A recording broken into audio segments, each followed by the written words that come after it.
Sel tumbuhan adalah sel yang menyusun fungsi kerja dari seluruh fungsi kehidupan tumbuhan. Peran sel tumbuhan adalah memulai pertumbuhan awal, menyerap makanan, hingga menghasilkan buah. Sel tumbuhan memiliki dinding sel yang terbuat dari selulosa. Dinding sel sangat tipis saat selulosa masih berusia muda, sedangkan dinding sel menembal saat selulosa semakin tua. Sel tumbuhan ini membuat tumbuhan muda sangat lunak, sedangkan tumbuhan tua sangat keras. Bagian-bagian sel tumbuhan. Yang pertama, membran sel atau membran plasma. Membran plasma tersusun atas lemak, fosfor, karbohidrat, dan protein. Membran sel berfungsi untuk melindungi dan mengatur pergerakan zat yang keluar masuk sel. Yang kedua, sitosol. Sitosol merupakan cairan sel. Sitosol terdiri dari berbagai macam zat antara lain protein, lemak, karbohidrat, zat-zat anorganik, enzim, vitamin, dan hormon. Yang ketiga, nukleus inti sel. Inti sel tersusun atas membran cairan, kromosom, dan anak inti.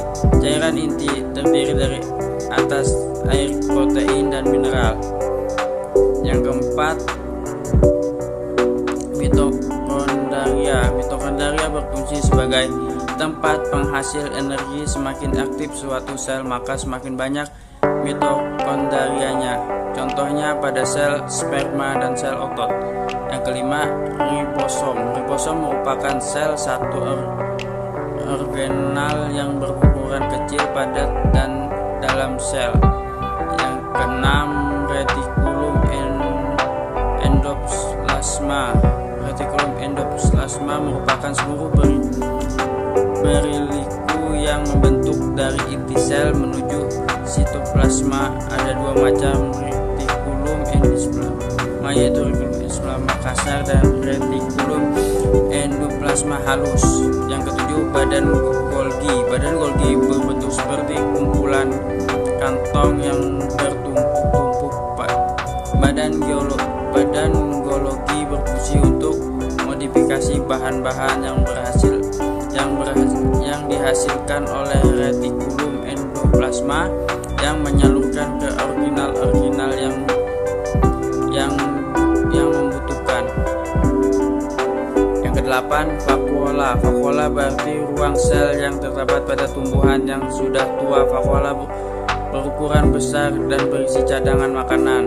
Yang kesembilan, kloroplas. Kloroplas merupakan organel yang ada pada sel tumbuhan. Kloroplas memiliki klorofil untuk menangkap cahaya yang digunakan untuk melakukan proses fotosintesis. Yang ke-10, leukoplast. Leukoplast adalah jenis plastisida seperti kloroplas.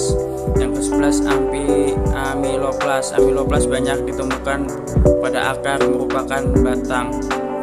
Kloroplast adalah plastisida yang memiliki warna selain hijau seperti jingga, kuning maupun merah. Yang ke-13, elaloplast. Elaloplast adalah jenis plastisida yang berfungsi menyimpan lemak. Yang ke-14, dinding sel. Membran sel tumbuhan melindungi oleh dinding sel.